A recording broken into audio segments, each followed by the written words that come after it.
Today we're honored to have Richard, the president of Antenna Direct, the great antenna company, to join us to talk all things broadcast TV, antennas, cord cutting in general.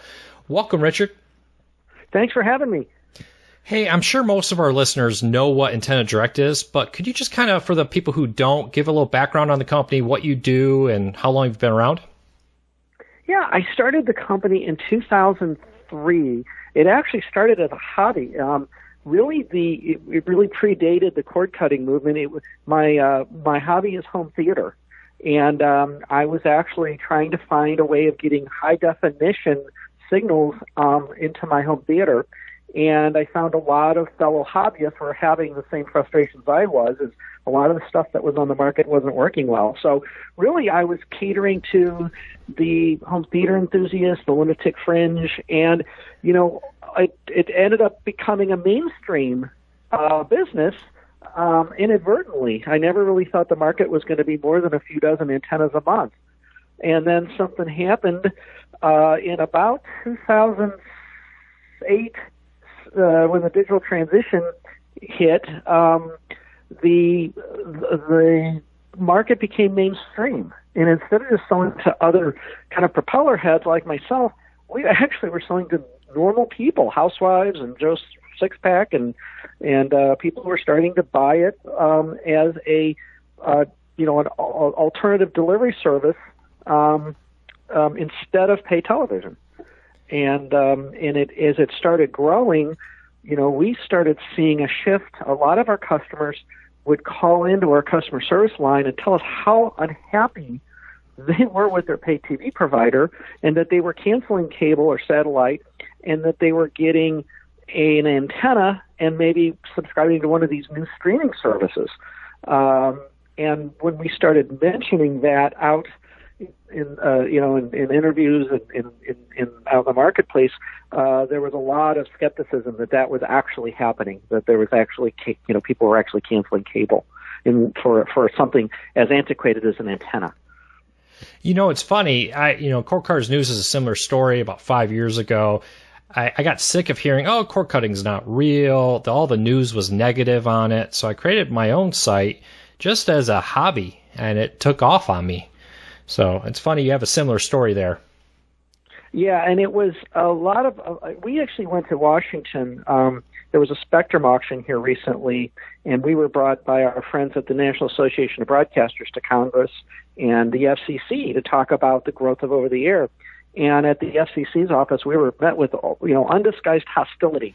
They were absolutely convinced there was no growth in over-the-air broadcasting. It was on the decline, and that the future was pay television, and that if we were growing, it was only maybe we were stealing share from a legacy company, or we were there was some goofiness with our reporting statistics. I actually invited them out to St. Louis to look at our warehouse to see us loading trucks, 18-wheelers full of antennas, and I'm saying, someone's buying these antennas, and of course, nobody took me up on my offer, but yeah. They're not laughing now. Yeah, it is so true. A few years ago, when I started going to CES, people would look at me weird, like, you're from a cord-cutting news service? I mean, isn't that just like a couple kids in their parents' basement? What, you can really, you're doing this as a living? And now it's everywhere.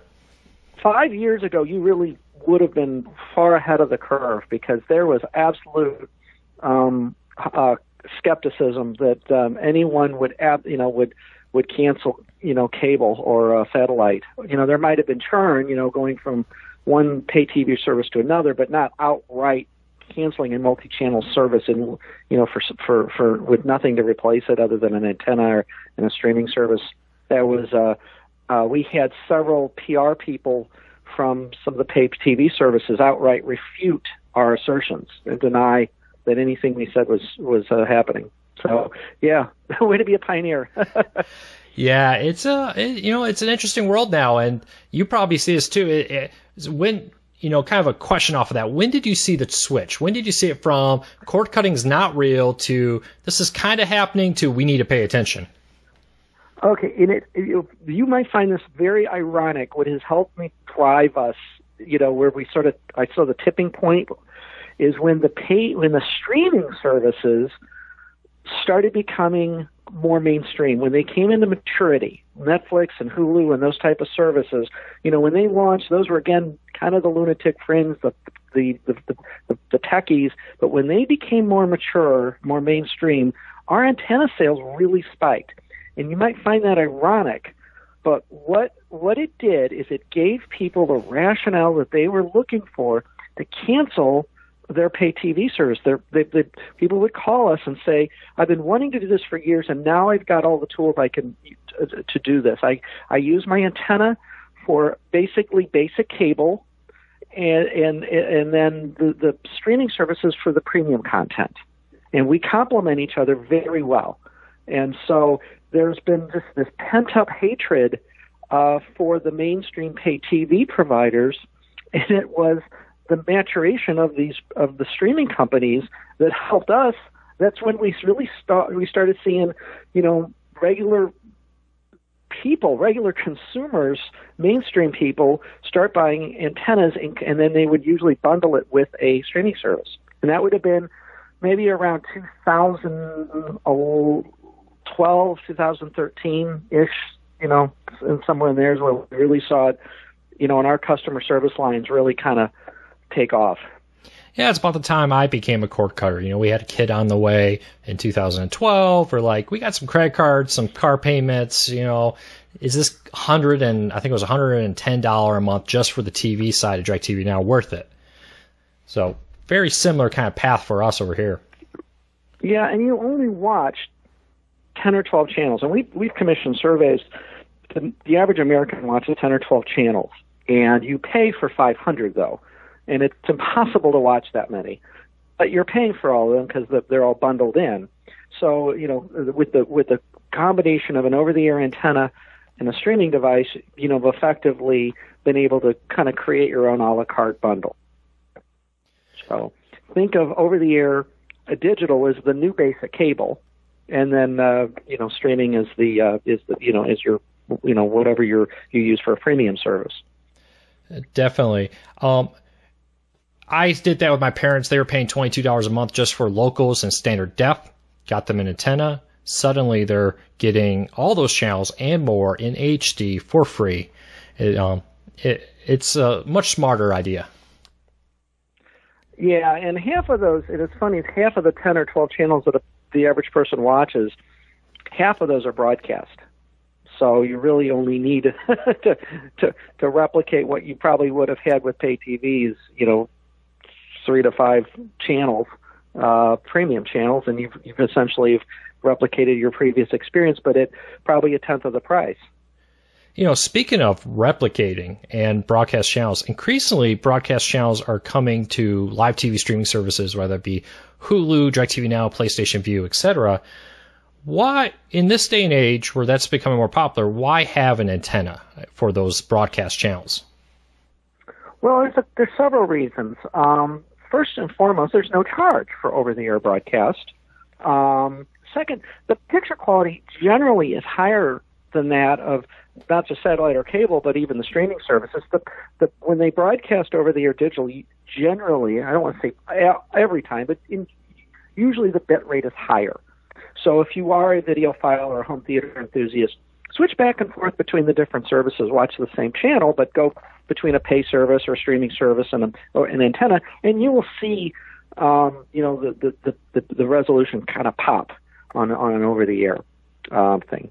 The third reason is there are new multicasts that are launching almost weekly. I'm getting a notice of some new over-the-air network, and a lot of these are very special interests, but they may not be available on a streaming service.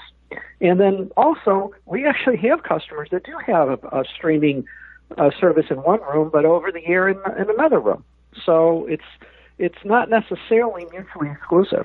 And the initial investment in antennas, gosh, you can start for $10 with an antenna. It's not it's not a huge capital investment. Definitely, and you own it for life. That's one of the greatest things. Yeah, it's they don't tend to wear out. We have we have lifetime warranties on our antennas, and we don't get a lot of takers, on replacements. So it's not something that it's a consumable. Speaking of antennas and broadcast television, a lot of the big talk in the world of antennas and broadcast TV is the 3.0 standard. This week, the FCC is voting and approving the new 3.0 over-the-air TV standard. Can you tell us what that means for the average consumer? What is 3.0, and what does that mean going down the road? So 3.0, it's been in the works for close to 8 years. It is going to be a new system that will be IP based. It will be bidirectional. You'll be able to interact with your broadcaster. That will allow the broadcasters to transmit a 4K signal. So if you are a videophile, they will be able to, with 3.0, not only offer 4K, but even additional multicast, because the 3.0 system format is more spectral efficient. So they can fit more information down the pipeline. So they will be able to have additional multicast. They're going to be able to do, I believe, 9-channel surround sound if they so elect. And then, again, 4K is an option. There will also be some life safety issues where, let's say there's a tornado coming, towards your neighborhood. They can actually, the broadcaster, the weatherman, can push a button in the studio and wake up your television and say, "Hey, Luke, get up. There's a tornado coming for your house."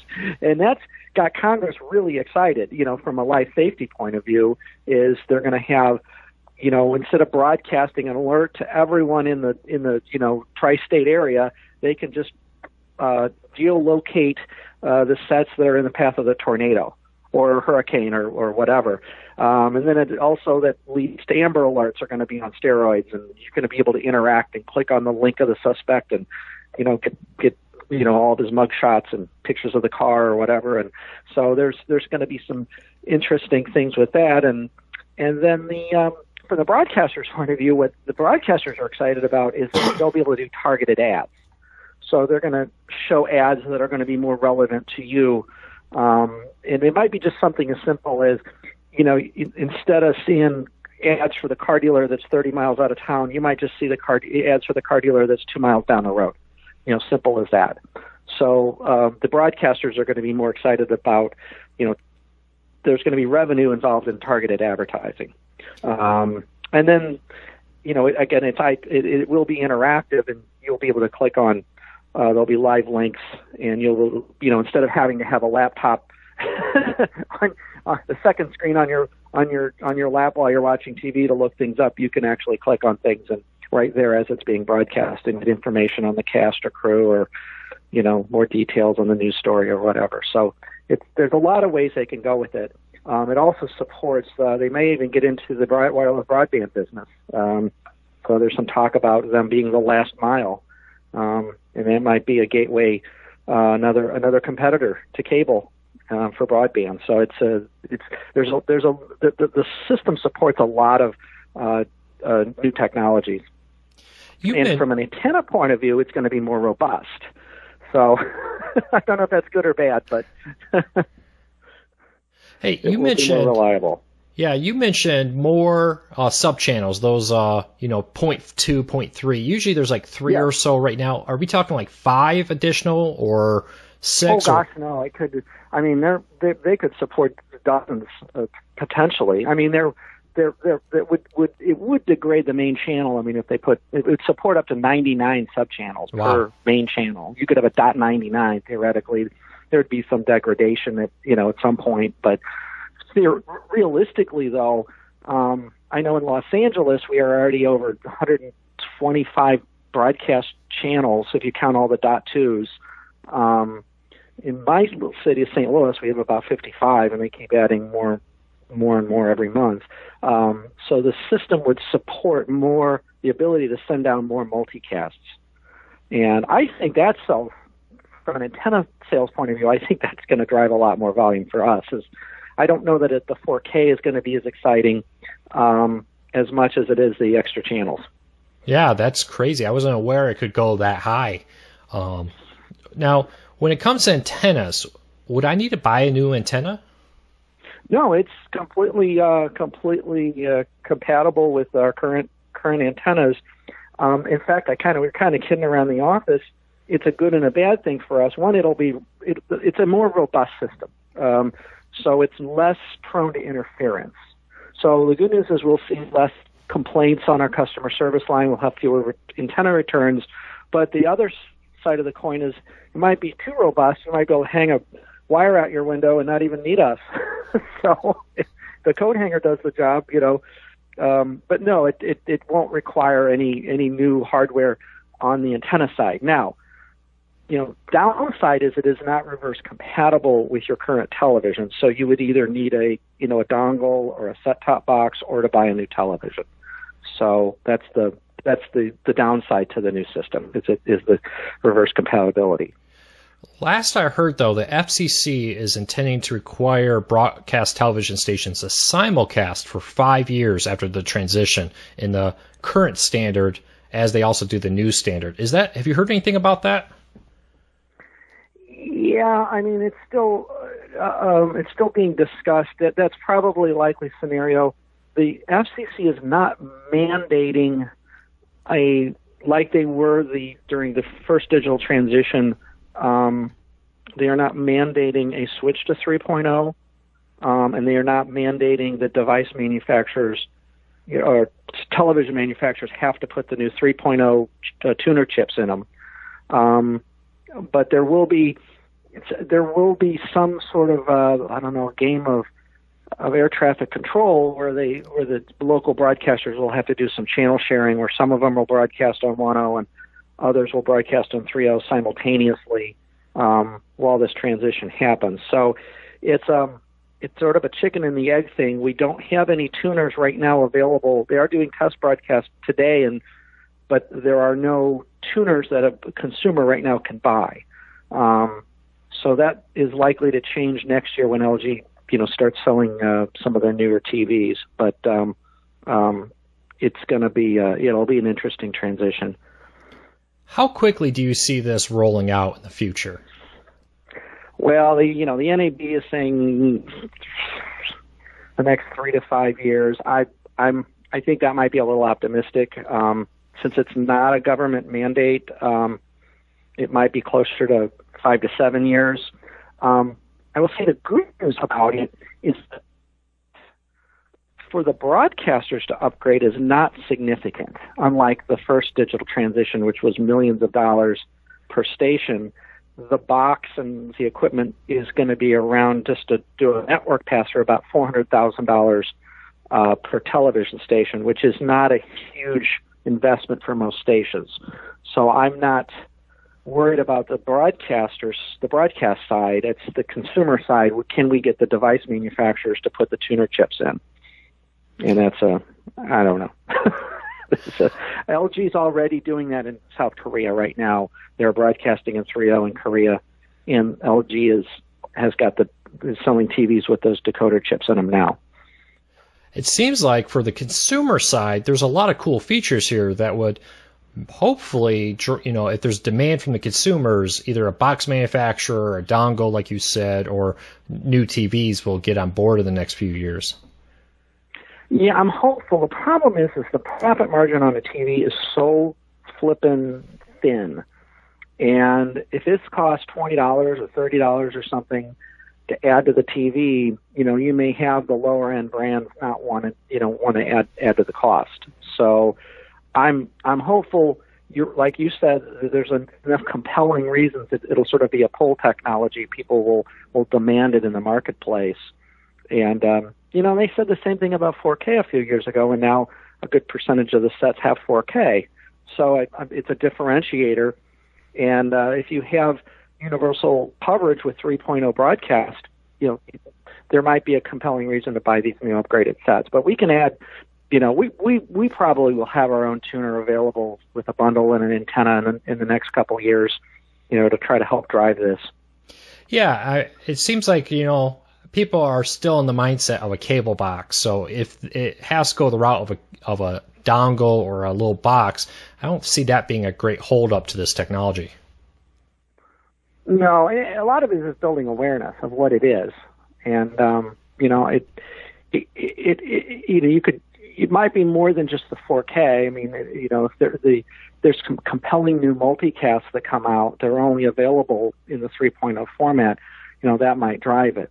The other thing that may drive its acceptance is the current system doesn't support mobile. The antenna has to be fixed for you to receive it reliably. The new 3.0 system will work in a moving vehicle. So you could watch, your kids could watch SpongeBob SquarePants or something while you're driving down the road, or watch it on a tablet or a mobile device while you're walking around. So it will support mobile, and that might help pull it into the mainstream as well. Nice. Hey, as cord cutting grows, more and more people out there, I find, don't even think about an antenna when they're setting up. I'll be honest, when I bought my first home in the mid-2000s, I saw somebody with a big old roof antenna. I was like, man, that reminds me of my grandparents back in the day.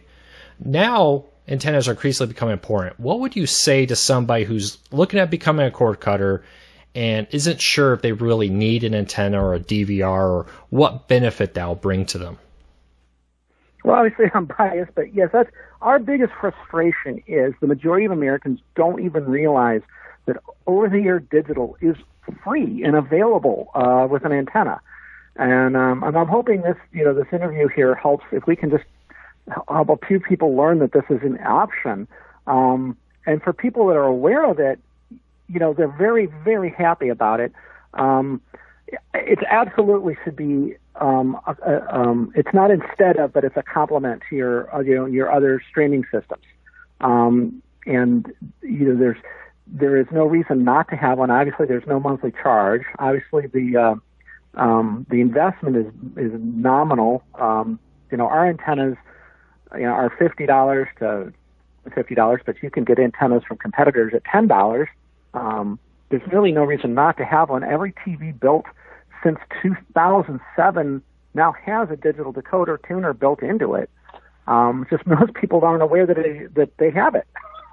So why not? And then people who aren't new to it, when they do a channel scan, they are shocked at how many channels they can get. And even Wichita has 45 channels. It's like, wow, it's a shock. I had people even in television stations that weren't aware of all the options built from an antenna.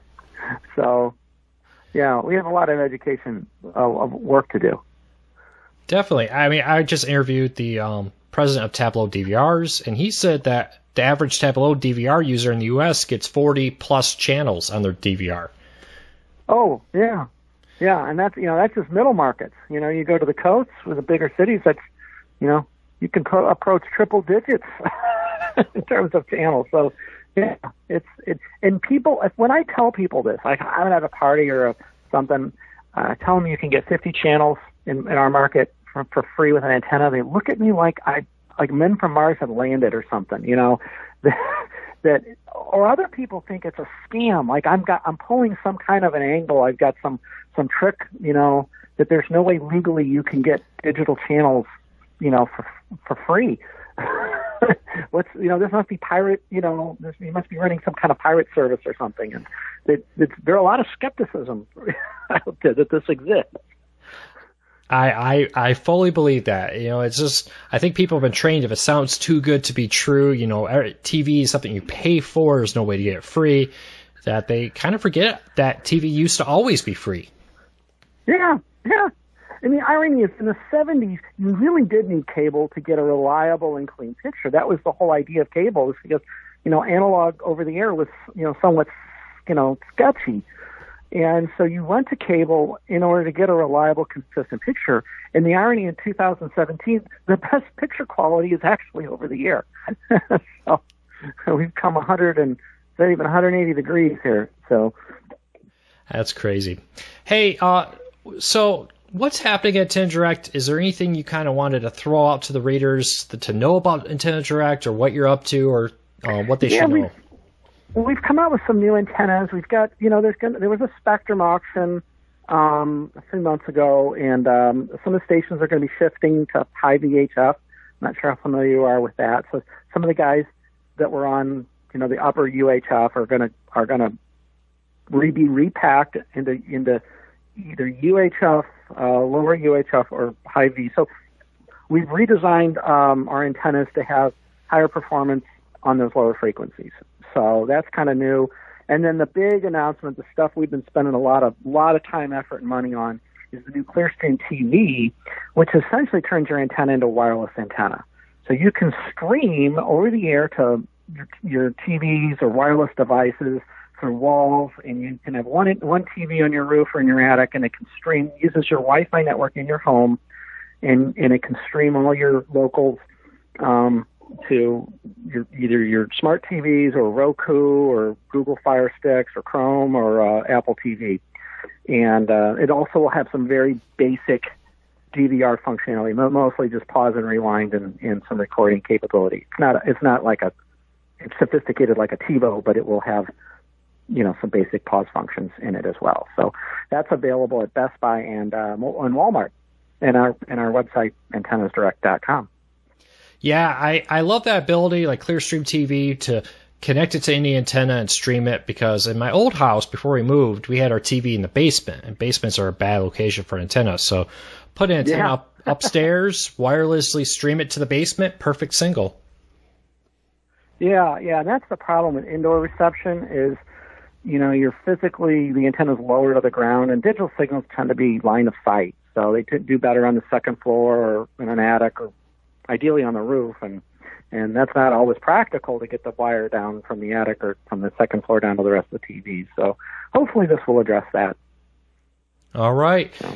Hey, wrap it up real quick. We always kind of exit with a recommendation for what to watch. Any favorite shows out there right now you think people should check out? Oh yeah, I eat my own dog food, so I do watch over the air quite frequently. And my favorite show right now is on MeTV. It is Svengoolie on Saturday nights at 7:00 Central. I don't know if you've heard of it, but it is creature features, really cheesy monster movies from the 50s and 60s. I do love MeTV, but I'm more of a Chips kind of guy. Remember my childhood. Chips? Well, Chips is cool, but I don't think anyone can match the damsel in distress running from the atomic monster who constantly trips and falls down and screams a lot. You've got to watch that. And my wife and daughter, we never miss it, especially watching the really first-rate acting that they have, and and they don't seem to run out of them. So they never seem to learn either. Don't wear high heels when you're being chased with an atomic monster. But I'll have to check that out. Yeah, 7:00 Central. I think they're based out of Chicago. They're out of the local Chicago affiliate, and then after that is the original Batman on MeTV as well. So we love Batman. Yeah, the quality of those sub-channels is the program lineup just greatly improved. It feels like in the last year or two. Oh yeah. Well, it's interesting. I've talked to station managers who are telling me they're actually starting to show up on the Nielsen ratings. Oh. Which means they can actually start charging money for real money for the advertising, which I like to hear because that means they're going to reinvest more into the programming and into editing or multicast. So the stations love it because now it's a seven-figure source of ad revenue. It doesn't cost the station hardly anything to add a multicast. There's no, there's not a lot of equipment to buy, and now they got more ad inventory. So, but I'm excited to hear that the Nielsen they're starting to show up on Nielsen ratings because now I feel like we're being legitimized. Nice, yeah. So someday those FCC guys will catch on. Yeah. Well, the head of the FCC was the former president of the Cable Television Association for years, so it's not exactly an objective body as a government. So, but that's okay. We're happy being outsiders. There you go. Well, hey, thank you greatly for joining us and all the information you provided today. Well, Luke, thank you, and I hope again if your viewers can understand. Tell your friends, tell your neighbors. Over the air there's no catch. It's not a scam. Please try it, even if it's just a rabbit ears you find in the junk drawer. Try it out. We're just trying to be the evangelist here and try to get the population just even aware that this is a thing. All right. Well, I will scream it from the rooftops as best I can. Okay, sir. Thank you.